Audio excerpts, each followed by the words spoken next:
কি ফিলিস্তিন নামটা শুনে এড়িয়ে যাচ্ছেন? যান, এড়িয়ে যান। কেননা ফিলিস্তিন তো আর আমাদের বাংলাদেশ না।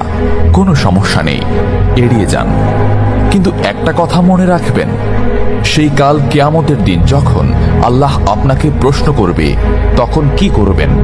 কি করবেন যখন জিজ্ঞাসিত হবেন যে কেন আপনি মজলুম ফিলিস্তিনদের পাশে থাকেননি?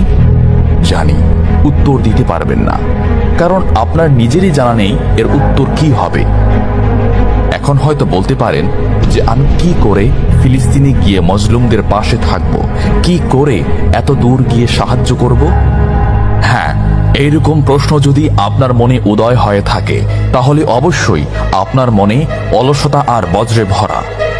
এই আধুনিক যুগে অস্ত্রের চেয়ে পাওয়ার হচ্ছে মিডিয়া, তাই মিডিয়ায় বেশি বেশি করে তা প্রচার করুন।